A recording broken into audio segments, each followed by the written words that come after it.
This is the Defenders podcast on TV Podcast Industries, and we're talking about Marvel Assembled, the making of Miss Marvel.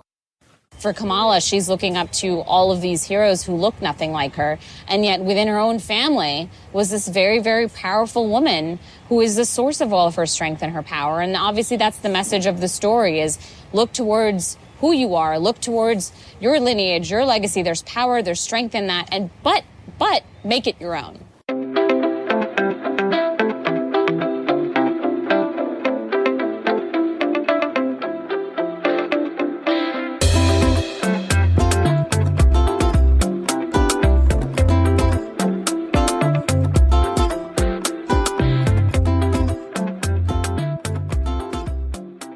Welcome back, fellow Defenders. Yes, this is our wrap-up podcast of the Miss Marvel series with Marvel Assembled, the making of Miss Marvel.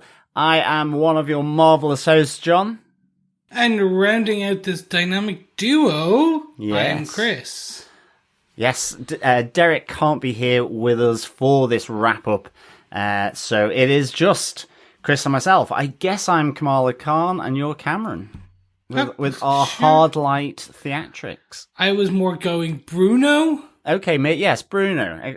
Exactly. You've got a crush on me. I always knew that always was the case. Secretly, it's just been leading to this. We're going to spin off and do our own podcast. It's fine. Exactly. It would be about nothing. It would just be weird, off the hinge banter, not reined in and sounding terrible without Derek. Exactly. But not only will we be covering Marvel Assembled, the making of Miss Marvel, but we have the results and the answers and ultimately the winner of Miss Marvel's pub quiz. Yes, the Slushie Bar Quiz. So, fellow quizzers and fellow Defenders, remember there are prizes to be had, which we'll mention in the pub quiz finale segment after our coverage of the Marvel Assembled. We don't as such have any of our usual things around episode details or synopsis. It's really just to say, if you're joining us for this wrap-up episode, looking at the Marvel Assembled making of Miss Marvel, please head on over to our website at tvpodcastindustries.com, where you can subscribe to any good or evil podcast player of your choice. And of course, over there you can find us on all of the socials, as well as leaving voicemail, or you can, of course, send in your feedback to feedback@tvpodcastindustries.com. But I think with that, let us get into our spoiler-filled discussion, I guess, of Marvel Assembled, the making of Miss Marvel, or the making of Miss Marvel, Bruno, Nakia, Amir, Zoe, Muniba, Youssef, the Giro Man, and Cameron, as they started it off. Yes. But yes, let us get into our marvelous moments. I think number one, I think for me, this really, strange as it may seem, given we are talking about the making of Miss Marvel, this really didn't feel like a making of documentary at all. No, 100%. It was a little strange in that regards, but it felt like it was really re-emphasizing the comic roots and creation of Kamala Khan, with the co-creator, one of the co-creators, being interviewed, and also that novelty of the show, as well, in terms of that. It really focused on the importance of it bringing a Asian or Pakistani family into the Marvel universe, the Muslim community into the Marvel universe, as well as this young female protagonist in Kamala Khan and that perspective. So it really felt more like, myself and Derek covered Marvel 616, which was a documentary series, which looked at women in Marvel, both writers, creators, but also characters. And it kind of felt in that same wheelhouse, really. And I think, Kevin Feige was at pains to say about new characters and how they're brought in and bringing that representation or just different perspectives. And I think that very much was the feel of this as well. Even with the directors. So in that sense, it was really good, but it certainly wasn't talking about the music and how that was being done. It did certainly look at a number of the different sets, but I would have loved to have heard how they had done the big volcano experiment. Was that just CGI? But they didn't go into the CGI, the stunt work, even the creation of, say, the dagger weapons. So it did feel a little different, say, than some of the others that we've had. Yeah, no, I'm 1,000% with you on this.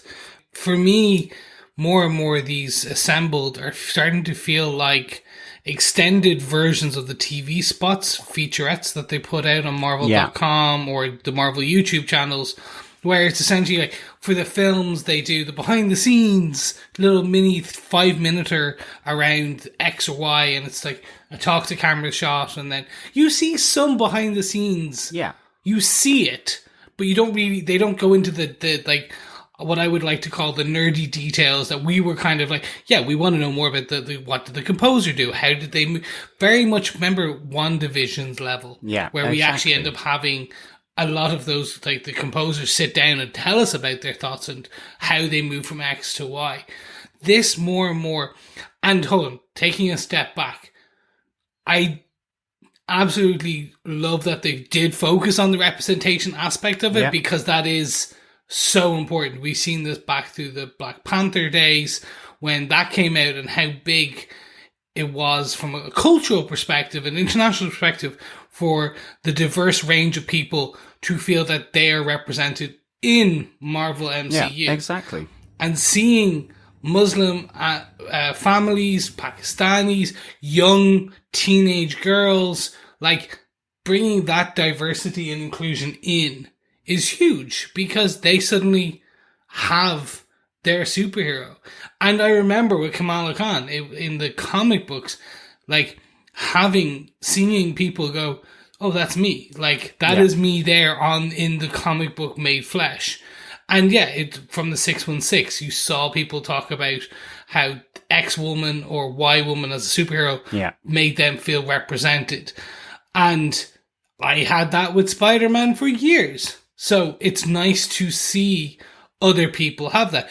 Hell, I've heard stories of people talk about how Miles Morales helped them kind of feel represented. Exactly. And it's just a separate version of that. Blended families, like you name it, religions, the whole shebang. Yeah.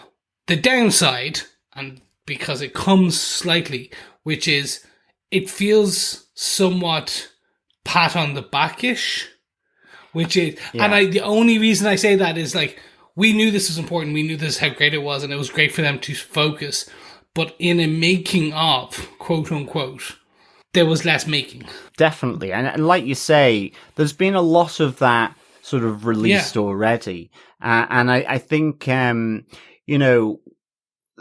don't get me wrong, it absolutely talks about certain aspects of the production. And I mean, a lot of it was sort of around, there was the surprise of showing, Iman Vellani, the Avenger concept. And that was cool. And there was, they were talking about the creation of that homemade, outfit that her and Bruno had done for the Avenger concept. And that was really cool, because you could really actually sense it was made out of cardboard, which I thought was quite cool, which I didn't really get from actually watching the series.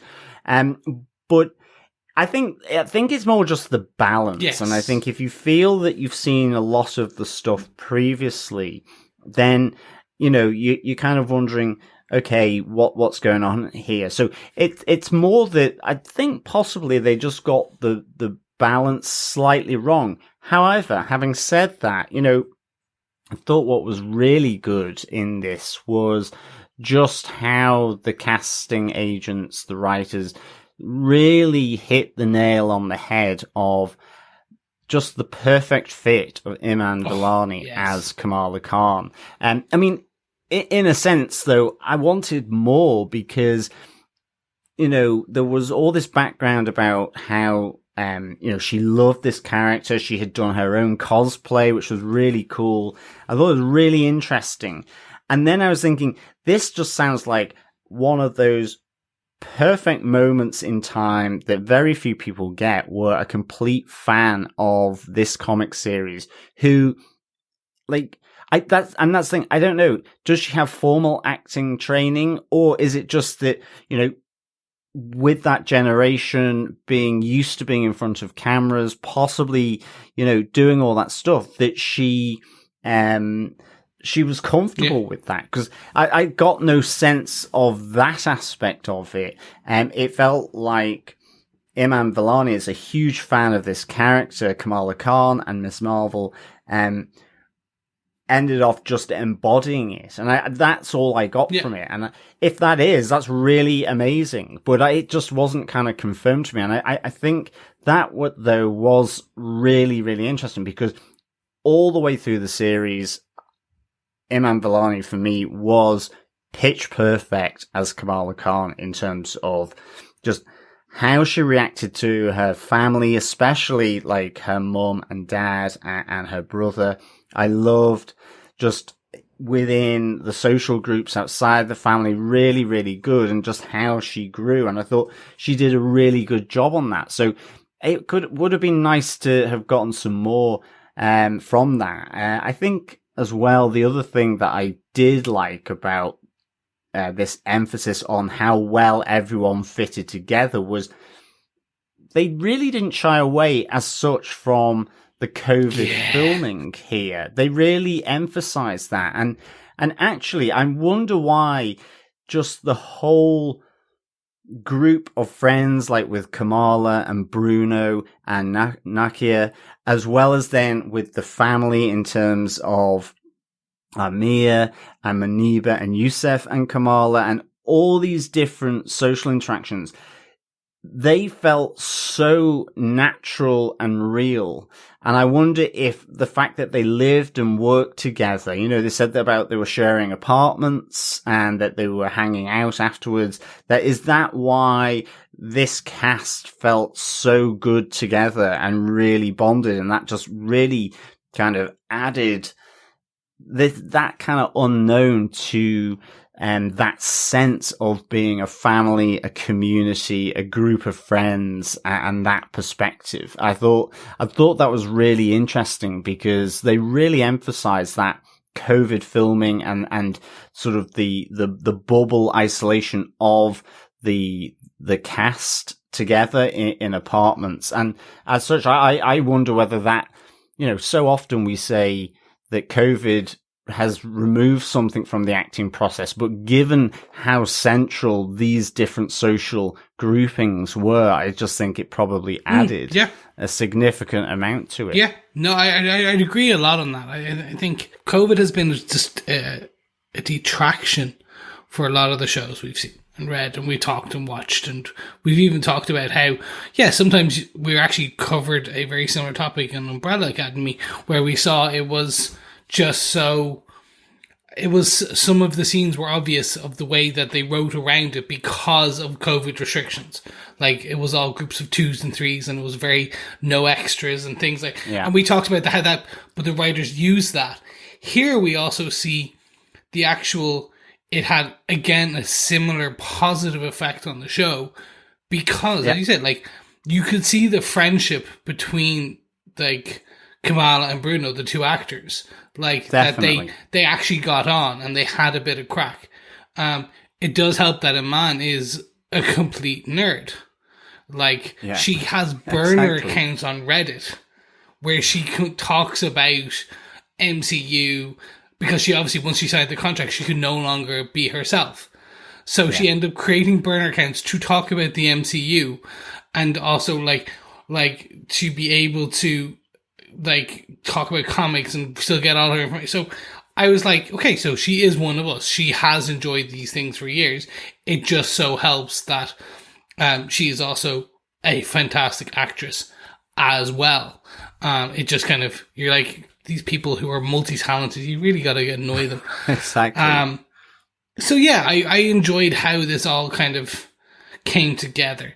And I think what we're seeing, and kind of circling back slightly, is I'm okay with these types of kind of making ofs, in that it's like the less parts of it. It's very similar to some of the others what we started to see as we kind of moved through the different Marvel assembles. Like, they've seen what some of the positive, negative. Now, the difference is, on a lot of this, is, again, I think we are looking for slightly different things than some of the other folks who are watching them. And we also saw that actually the viewership numbers on these are not huge. No. And I think that's the danger, isn't it? Is that, maybe makings of anyway aren't particularly high up on people's sort of watch list, I guess. I mean, there's certainly an element of that. And I think for myself as well, makings of, for me, I got really into them just with Peter Jackson's Lord of the Rings, where they effectively had another 3 hours of, the Weta workshop and just the design process and all of that. And it was just fascinating seeing this behind the scenes, behind camera element of what goes into a show. And, you get a sense of what's gone into it just purely by the scale. But there's no detail to it, and in the end, it's a little bit flat, I think. And yet there's things in here which I think need to be, like the importance of the Pakistani family, Kamala's family, the Muslim community, and so on. But it just whether it needed to be blended a bit better with actually showing, some editing stuff, seeing, like, we see Adil and Bilal, the two directors, they did the I think the first two and the last two of this series, and they're super sort of enthusiastic. They're really good communicators. They really kind of give their own story here, and I don't think there was anything in terms of how they constructed the shots in any kind of detail. Like, so, in a sense, it becomes less of a making of, and it's simply, as you say, self-promotion, which is slightly different. And maybe makings of have had their time, and this is just, in terms of with Marvel, it's a way of really sort of just cementing sort of some of the more PR concepts as to why they've made these decisions, of different characters, for example. I don't know. I think it's a strange one, but nonetheless, I thought, even though it didn't feel like a making of, I think it had really important stuff to say, and I really did enjoy elements of it. I think it just needed more information, more background, more detail. That's what, as I say, is Iman Vellani someone who has, fell to earth and has this perfectly formed sort of situation, because that's how it felt. I just didn't get a sense of, other than she turned up for an audition and she was the perfect fit for it. That was it. Well, that's great. But, has she been at acting school? Has she been doing it since she was 3? I mean, you just have no kind of concept. As I say, it feels like she fell from space into the casting room and happened to be just, chef's kiss perfect. And I guess I was just missing a bit more background, in terms of all of these. So, for me, it was the it writing. Was interesting. That's where I wanted to, the deeper aspect of it. Like, we did get some on the kind of, and kind of the next kind of one of our other marvelous moments on this, which was essentially the kind of the powers and how they kind of moved parts of that and tweaked that. And I get why they did it, and it all made sense. But what I really, really was interested in was kind of why the changes with the clandestine. Again, that's very much nitty gritty that I'm like, interesting changes and tweaks. Love to know. Well, like, it's very much some of the stuff that if you listen to Kevin Smith or Mark Bernard and you hear, or any of the other kind of certain nerd writers on Twitter and their own podcasts and stuff, you start to hear about writers' rooms and how they played with X or Y, and when they thought about, well, actually, we did think about doing an X type of thing, but we couldn't do it because rights, or we couldn't do it because, you know what, when you get to part C or D in our overall storyline, having them as crazy Inhumans don't make sense anymore because X. Yeah. So those were the things I was very... And I think comic book, TV or film really lends itself to the adaptation part from the comic book. Why have they adapted what they've done? Why have they left out other things? Why have they, decided to completely change a bit of the mythology or legend behind a particular character? Yeah, I definitely. But I mean, I think it's definitely worth a watch, but it's not as such, I wouldn't think, a technical making of in that sense. No. It's a very different beast ultimately. But there are a few things here, and I think this comes to our marvelous moment number 2, which is, the whole walkthrough around the Avenger Con set was fantastic. I really like the notion of, it being the first Comic-Con within the Marvel Cinematic TV universe. And I really like their walkthrough. They showed a bit of the stunt work in terms of the head rolling off, the giant Ant-Man in the pool. But again, it was all fairly just simply visual. You didn't have the stunt coordinator chatting about it or, sort of that design of how they did it. But nonetheless, I loved the walkthrough, seeing, that whilst it was a Comic-Con, it had to be a Marvel Comic-Con in that sense, so that they had these pieces from the Battle of New York, the taxi that had been smashed by the Hulk, bits of debris and so on being sold. I thought that was all pretty cool. And it seemed, a lot of the actors in there were saying how incredibly detailed this set was. They even had the website up for a while, remember? Where you could go to the AvengerCon website. That's exactly. That showed even some of those details for me, and like where you saw the Trash Panda,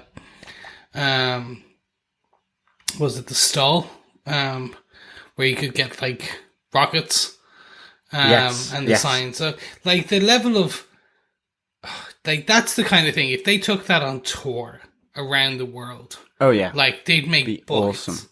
Like just buckets, like bring it to every convention center for a year around the world, and I'm throwing away ideas here, Marvel, but come on, just do it. Like, yeah, it would be fantastic. I think the other side of it, coming back to cardboard outfits as well, I did like the fact that Cameron was in kind of the square cardboard box, Iron Man suit, and there was another, I think it was Amir as well, the actor who played Amir. So they were sort of in as background characters without knowing that they were in there as two cardboard box cosplayers of different Marvel superheroes. So I thought that was really, really nicely done, to be honest. Yeah. For me, it was then just the kind of just the kind of guidance of not the guidance, but it was some of the bits I missed. I think the other thing as well was it was prompted by the big Ant-Man figure, because after we'd watched it, Derek had mentioned again about Bruno going off to Caltech, and I think we had discussed this in the last episode about whether we would see Bruno Cameron again in the MCU. will there be a season 2 of Miss Marvel? You know, and where and how we would see them. And I remember Derek was mentioning how, well, we don't need to see Bruno again because they've shifted him off to Caltech on the West Coast. And as soon as I saw the Ant-Man, I was like, but Ant-Man's on the West Coast. So actually for Quantumania, potentially Bruno could pop up, or he could feature in an Ant-Man situation in future movies, because he's West Coast and it's tech. It all fits in with, say, Pym at the Pym particles and so on. You know, he is a genius. So that was the only thing, fellow defenders, I guess, is just that, you know, we kind of mentioned, well, maybe we won't see Bruno again because they've put him in a situation where he doesn't need to be back because he's on the other side of America. But technically, he could be an Ant-Man alumni as well. Yeah. Very much so. But also Ironheart is coming up. So Ironheart, Riri Williams, I don't know whether they're going to have her as an MIT grad or a Caltech grad or something else. However they're going to do it. But there's another one. Or Bruno becomes the Eric Selvig of the kind of younger generation. He's the doctor that they call very quickly.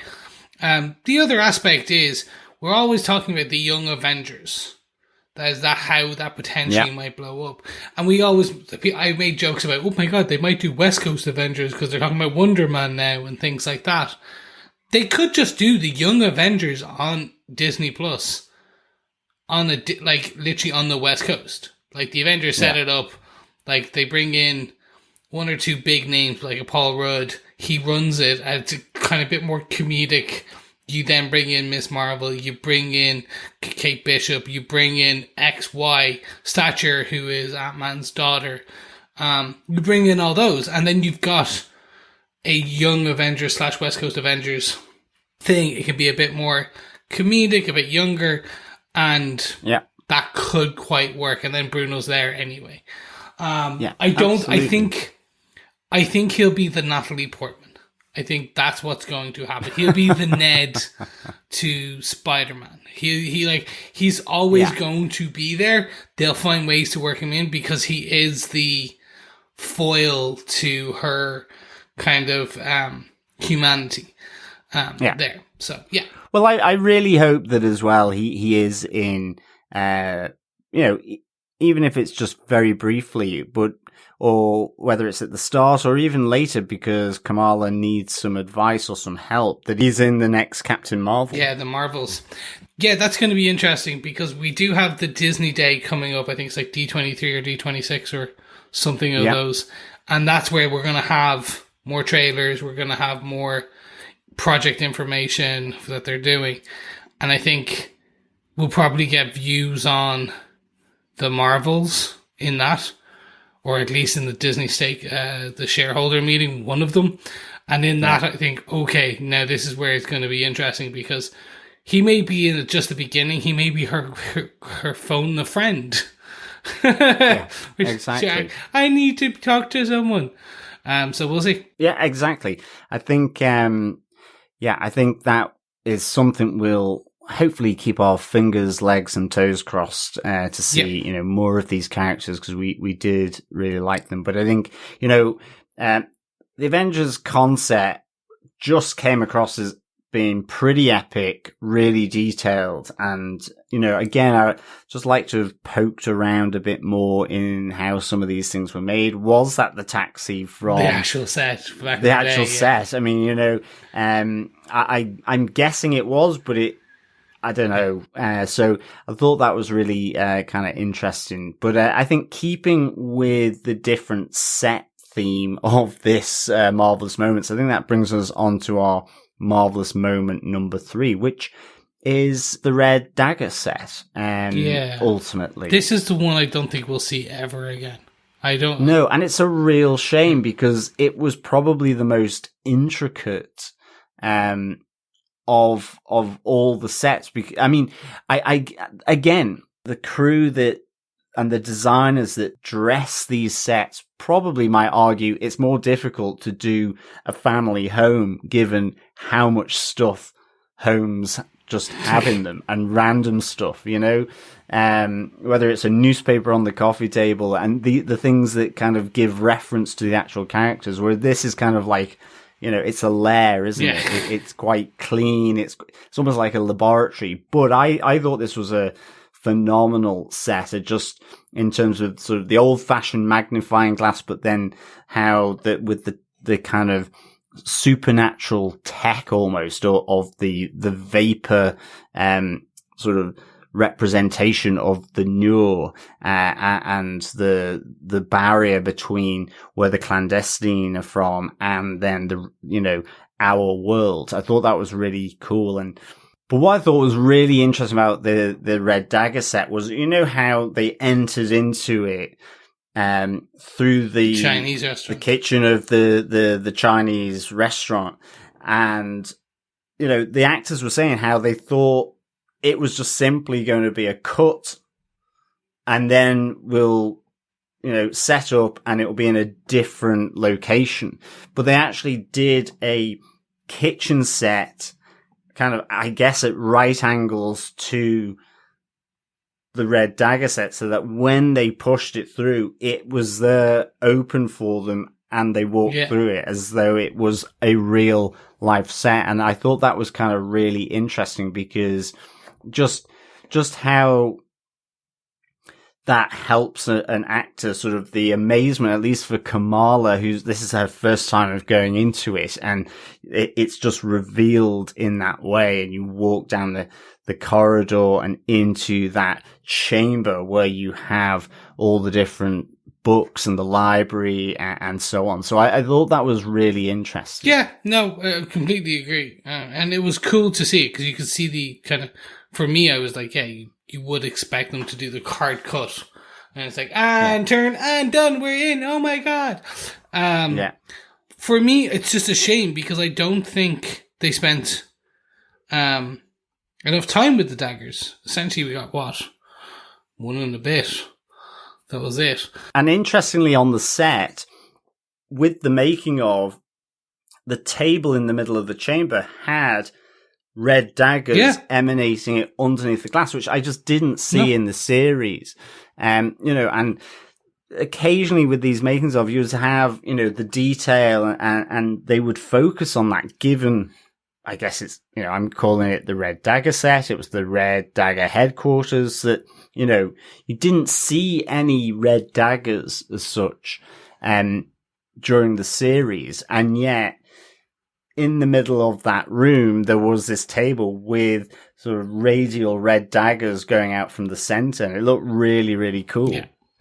No, and again, this is the potential shame of not getting more on these people and this team. Maybe they do on a season 2. Maybe. But, like, I see, obviously, probably after the Marvels, I don't think we'll get much more of the Red Dagger storyline aspect. I think no, which is a shame because, I mean, they're set up to be still there, given that Cameron at the end of the season has gone into sort of hiding, refuge, training with the Red Daggers. So I thought that was really good. I did like how, you know, because this was filmed, this was supposed to be Karachi, but it was filmed in Thailand, and the whole street scene was a set built on a lot in Thailand. But what I really enjoyed was just how, you know, I guess the question as to, you know, why they went to Karachi, but it comes back to the idea of the partition of India and just how, you know, how that lives with Kamala's family in New Jersey. And I think there was a really interesting comment made by Kevin Feige, but also I think with the directors and the creator of Kamala Khan in the comics, which was, it just, you pull back and you present, you know, this wider view of the world in which these people sit and how events, whether it's back in history or whether it's over geography, have impacted on these families and communities and are still important to talk about. So I thought that really I thought was important, and they really sort of mentioned that. And I like that element of when they went to the filming that was being done in Thailand as well. No, I agree. I think the other interesting thing, you were talking, Chris, about how, how did they make some of these choices? I did like the fact that, there was the guy who basically said, the new powers of this hard light were created specifically for the show. And, they did homages to the embiggened Kamala in the final episode and the fist as well, but it was all done through the powers of this hard light. But ultimately in the comics, she doesn't have this hard light power that created the shields or the platforms that she could move around with. So I thought that was really that was a nice little moment to get that information. Again, there wasn't really so much of the why, but I think it was possibly for practical reasons. Maybe it's easier to do that, or because of the storyline with the Noor and how you go about that. They're also introducing Mr. Fantastic in 2 years. So, theoretically in the comics, their pretty much powers are the same. They're stretchies. That's it. That was the other side of it as well, was that they didn't want it to be confused with Elastigirl or, Mr. Fantastic. So, interesting stuff. And that was really good just, to get that background. Yeah. But we didn't get anything on mutants as opposed to being Inhumans and any of that, which I thought was interesting. Yeah, no, 100%. Since that is a big change. No, exactly. Well, I think that kind of brings us to the end of the making of. Like, again, there's not much. So, is there any last tidbits that you want to chat about? I think for me, it was just, I loved how much fun they had with the wedding sequence, and in particular, the dancing. Yes. I thought that was really, really good. I love the idea that, some of the directors, the creators of Kamala Khan and Miss Marvel were involved and dancing away. I really, really enjoyed that. I would have loved to have seen a sequence of them, in rehearsals learning the dance. We got a bit of that, but just, a bit of some time with the dance instructor about how they do that. But I mean, the other side of that is I loved how Zenobia Shroff, who plays Maniba, was like, I've danced in a Bollywood movie, and there's, at weddings, you can have up to 25 dances going on, for the couple, just for the bride, just for the groom, for the bridesmaids, for,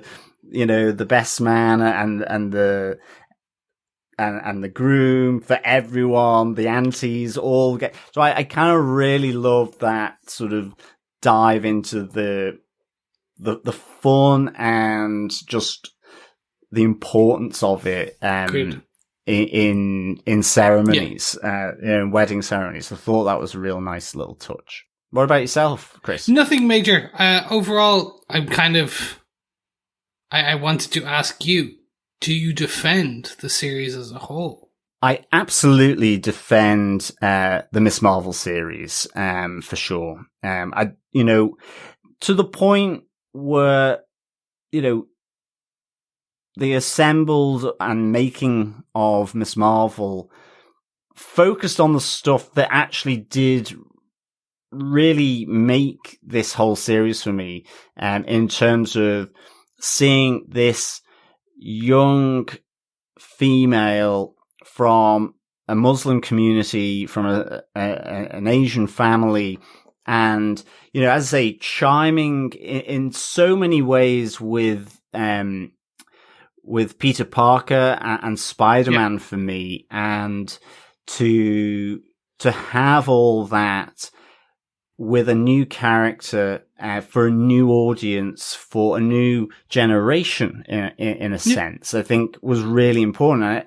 So I defend the series completely, and I think, as I say, there is that connection as to why I loved it with parts of this making of as well. And I think that generational shift is really important. Just that, the design of all the text messages and all that visual stuff. I mean, again, it would have been really nice to have seen that, because it speaks to a younger generation, from my side, as someone who is, effectively coming up to his 45th birthday. But I thought it was exciting, really dynamic. I loved it all. So I defend, Miss Marvel. I would definitely give this, for me, the series really strong. I give it 4.5. Bollywood dances out of 5, Ooh, I guess. How could you half a dance? I suppose like you're midway through and you fall over. Okay, that's fair. And you're too drunk to continue, or I guess you're just too tired and you fall down, exactly, because it's been such a long day and you've completely ran out of steam. I think for the Marvel Assembled, the making of, I would still defend it, but I think it's 3 Avenger concepts out of 5 for me. It's just kind of on a border, and I think that's mainly because sort of really wanting to consume this show, I feel a lot of it, I know, because it seems to be more about a lot of the stuff that they put out on the PR and those snippets. And I really would have liked to have had a bit more deep dive into some of the artistic stuff, the design elements, the stunt coordination, the setups, the music. We got stuff on the costume here in this, which was good as well. I really enjoyed that in terms of the costume designer saying really what they had to incorporate or try to incorporate. It was a bit of Marvel. It was a bit of Kamala Khan. It was a bit of the comics. It was a bit of, sort of Muslim culture. It was a bit of, Pakistani culture, all these different elements. And I thought it sounded like a really sort of, big task. And I think of when they talked about and showed the making of how they did the Shang-Chi suit. Oh, yeah. I just thought it could have done with that. Andrew Park just going through why he talked of, like, I chose these sneakers versus this sneaker. A bit more. Because they said that, but didn't kind of show it on the costume. So, yeah, it just feels like it probably was doing something else than a making of, ultimately. So yeah, I would give it, I would still defend it, but it would be 3 Avenger concepts out of 5. Excellent. And Chris, do you defend the Miss Marvel series? On the series, 1,000%. As I said, I think in the very first episode when we recorded, this felt to me like a really fun, comedic, young age comedy. Yeah. If you even stripped out the Marvel stuff, I'd still watch it because it's a bit of fun. It was well written. It showed people and places and history that I had no idea about. And it pulled me back to The Watchmen, where back when we recorded about Watchmen, it talked about Tulsa and all that. And we didn't know about this history. And that was parts of that was like, oh my God, this is like, I want to know more. How did this happen? Like, tell me everything. And when you layer in then the super heroics, the Marvel, like that stuff on top, I'm even more drawn in because I have an affinity to that. So learning about Karachi, learning about the kind of the movement of these people through the lens of a superhero show, I'm down. I'm always down for this. So I 100% defend Miss Marvel, and I would always suggest people try it out. Give it, like, it's not that big of a time investment. For the Marvel Assembled, I'm actually leaning closer to like 8. If I was to use your scale, I'd go 2, because it's something, it's a nice to have. I'd watch it in the background again. Like, if I wanted to know more, you don't need to rush out and watch this. It's not like, oh my God, check, you're going to hear so much cool shit behind it. it's a nice rationale and reminder of why they did what they did. And you could sprinkle in some cool bits on top of that. But it's like, it's one of those, when you don't have something to watch, when you're waiting for She-Hulk and you're 2 days out, go watch this. When you have watched the Groot show and you need something in between, watch this. When Only Murders in the Building is on hiatus for whatever reason for a week, watch this. Like, it's one of those, watch it, but you don't rush, you're fine. If you need an upper as well, you absolutely cannot deny the enthusiasm that was on that set from the cast 100%. and crew. Yeah. Like, very, very upbeat, enthusiastic, and you can feel that just fed into the show. And I think that's probably, in terms of making of, they've tried to distill and bottle effectively an unknown quantity that you can't really capture in a making of, but they have done in a sense. So, in fairness to them. So, I think, it's worth a watch, but it might not be for everyone. 100%. But do you know what is for everyone? Go on. I think it's time for a pub quiz. I think, a slushy bar quiz. Slushy bar quiz. Yes. No alcohol served at this underage establishment. At this bar, I'm afraid.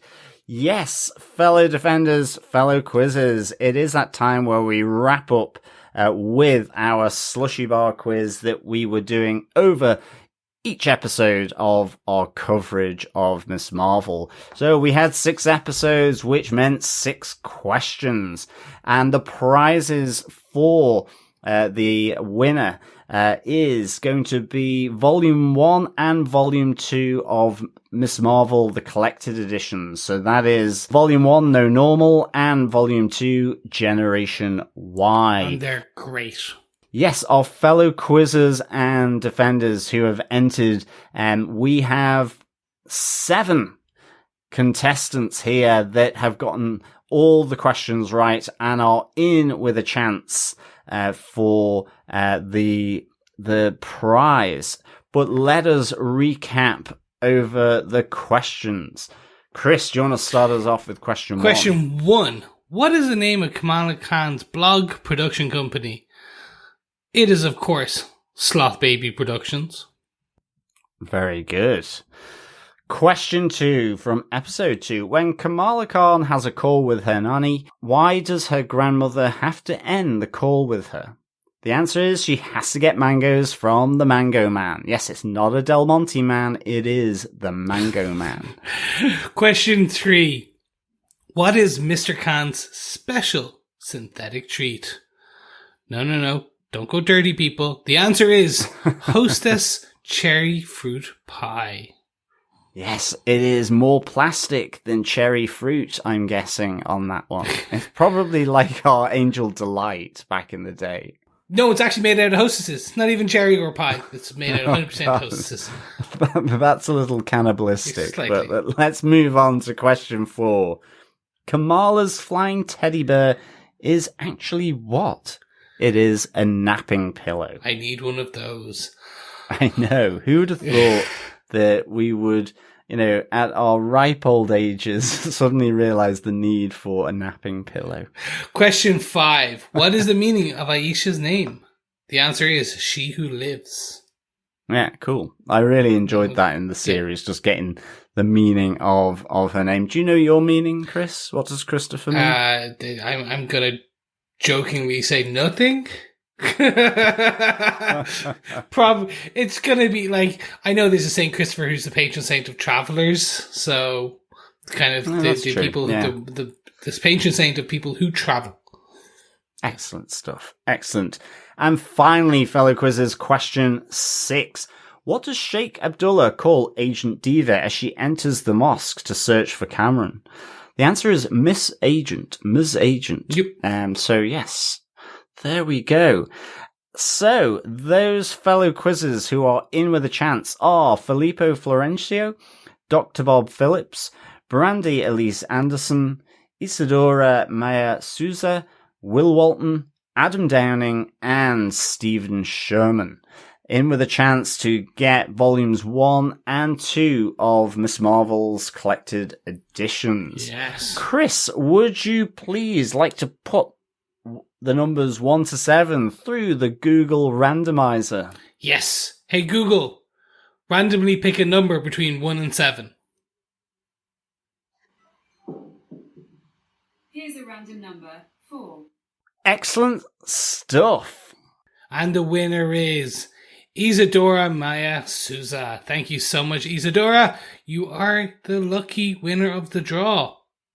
Yes, congratulations, Isadora, on being crowned the Slushie Bar Quiz champion of the Miss Marvel series on Defenders TV podcast. Yes, we will be in touch with you to get your details where we can send on the Miss Marvel collected editions to you. Again, thank you so much, fellow Defenders and Quizzers, for all of those of you who entered into the quiz. Of course, there can only be one winner. That is Isadora. So a huge congratulations to Isadora on her pub quiz win. Excellent stuff. So, let's get into some feedback that we received from our fellow Defenders. First up, we have an email from Coffee and Vodka about episode 4 for this one. Greetings, fellow touristic defenders. Oppression, desperation, and incursion, oh my. This is what the pot boiling over looks like when stirred by imperialism. We made it to Karachi not to find a second bangle, but red daggers, spicy food, and escaped gin, literally out to take over the world. Loved the almost seamless tapestry of Pakistani culture and the multiverse of madness tie-ins. Travelogue and superhero show all in one. What was that magic that sent her back, and when will we see her generating the trail of stars and creating a time loop? Great cliffhanger. My MVP was Grandma, yours. 4.5 calamitous clandestine clashes out of 5. Peace and take care. Coffee and Vodka. Grandma is my MVP, 100% Coffee and Vodka. She was still one of the standouts for this season for me. Excellent stuff, Coffee and Vodka. My MVP was probably Muniba and Youssef, I think. But Grandma as well was a close second. As I say, I can never just have one. And, I think you're right. There was that element of just really delving into Pakistani culture in Karachi, and then all the different superhero elements from getting the tie-ins, but also just with the red daggers as well. I really enjoyed seeing the red daggers on screen. So hopefully they might get their own movie, sort of almost like with the 10 rings. Maybe. I don't think so, but maybe. I don't think so either, but I think it'd be quite cool. But yes, thanks so much, Coffee and Vodka. We also got an email in from Steve Hiles. He says, just found your podcast after my wife, Samina, was looking for weekly discussions around each episode of the recent Miss Marvel series. She listened to plenty of others and really enjoyed your review shows and passed on the recommendation. She is not one for emailing her thoughts, so I'm doing so on her behalf. And as a husband to someone who has been deeply affected by the series, she really appreciated your attention to the little cultural details, how it all fits with the wider Marvel canon. So you get a thumbs up 3000 from her. Excellent stuff. Wow, that's really good. Thank you, Stephen. Samina is a big Marvel fan, was born in Pakistan and comes from a Muslim family. I cannot begin to tell you the impact this series has had on her. Even today, as one of the main themes of the show alludes to, her family remain deeply affected by partition as they are from Kashmir and have relatives and property still separated by the disputed border.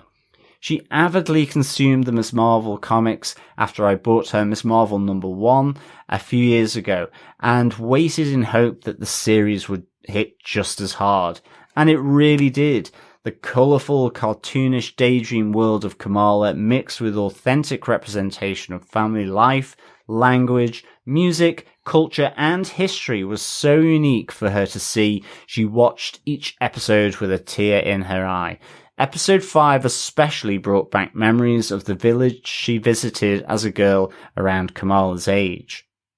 It's really, really interesting. I think that is such a good way to sum up the series. You know, the authentic reality and representation of family life, language, music, culture, and history. I mean, so many times, at least one of those or more would be missing. And the writing did such a good job of weaving, that in for sure. So yeah, definitely, agree on that point.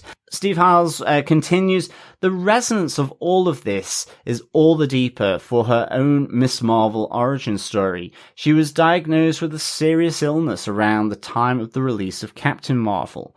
While she enjoyed similar themes of female representation and discovering your true self, it was the mirroring of the exposure of radiation, exploding light speed engine versus high energy X-rays that gave Carol her superpowers and gave Samina the strength to endure and complete her treatment. All in all, it's been emotional. Many thanks, Steve.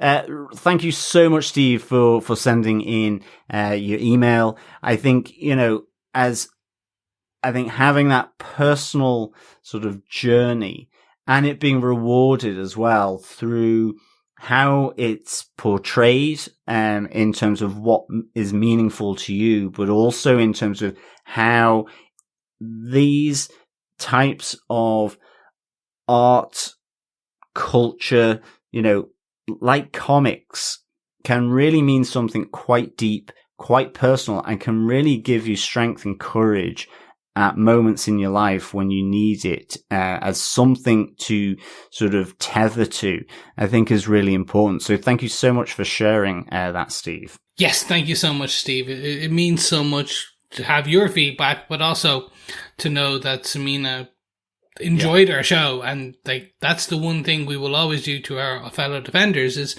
we'll talk about our perspective, but we know there are so many of you who also have these different perspectives. Definitely. For your case, Steve, being married to Samina, and for Samina who lived through this. So understanding, that's why these comic books, these TV shows are so important, because for years it was the white Caucasian cis man, and that was your hero, and that was it. Basically. Yeah, there was nothing. There was no representation for anything other than what there was there. And yeah, we are growing as a humanity and we're growing as people. So seeing that this is so emotional and impactful for Samina, and seeing it for also you, but also then, more importantly, beyond all that, hearing that feedback from you guys is why we like doing the show and why we read out every single piece of feedback we get. Because why we read it as well.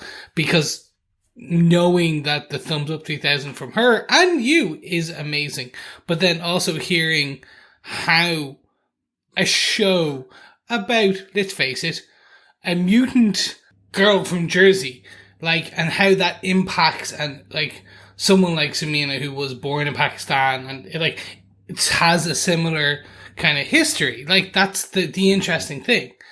So that's why it's important to get the feedback from you guys, why it's important for us to hear this thing and hear your voice as a fellow defender, and why I will always be happy to read out every piece of feedback, or in this case, for John to read out this piece of feedback. So thank you so much for your email. Excellent. Yeah, thanks so much, Steve. And also thank you, Samina, for allowing Steve to send in the email. Really good to hear from you both. And a big thumbs up 3000 from ourselves as well. Back to you. That's all we have in terms of feedback for the wrap up and the coverage of Marvel's Assembled. It's just a reminder that, if you love the podcast, please share, rate, and review us, because by sharing the podcast is, of course, sharing the love. Yes. And you can head on over to tvpodcastindustries.com to find any good or evil podcast catcher of your choice. Yes. And a quick reminder, if you enjoyed what you heard, please note that this episode of TV Podcast Industries is brought to you by our supporters on Patreon, including Jenny V. Thank you so much, Jenny. Excellent stuff. Thank you so much, fellow Defenders, for joining us. We are back with our next Marvel installment when we delve into the 10-episode series, She-Hulk, Attorney at Law, which begins on Disney Plus on Thursday, the 18th of August. We are also just doing our wrap-up of The Boys Season 3, which was on Prime, so keep a lookout for our discussion and the results of the pub quiz from The Boys Season 3. We are also covering all 10 episodes of Neil Gaiman's The Sandman that is out now on Netflix, where we have released our first 2 episodes of the podcast on episode 1 and 2 and are about to start our coverage of episode 3, Dream a Little Dream of Me. And of course, finally, if you thought we were finished, we're not. We are still releasing our discussions of Umbrella Academy Season 3. We're about to complete our final 2 episodes of Season 3 as we move on to episode 9, Seven Bells, the penultimate episode of the series. Yes, that's a lot, but you know what? It really is. It's fun and games because I get to have a chat with the boys and we get to hear from you fellow Defenders. But we must go because we have a lot more stuff to record. So, we do. For now, it's a goodbye from me. And it is, of course, fellow Defenders, a goodbye from me. As always, it is fantastic chatting with you. Remember, keep watching, keep listening, keep defending, and embiggen the soul, the mind, the heart, you name it, just embiggen. Bye. Bye.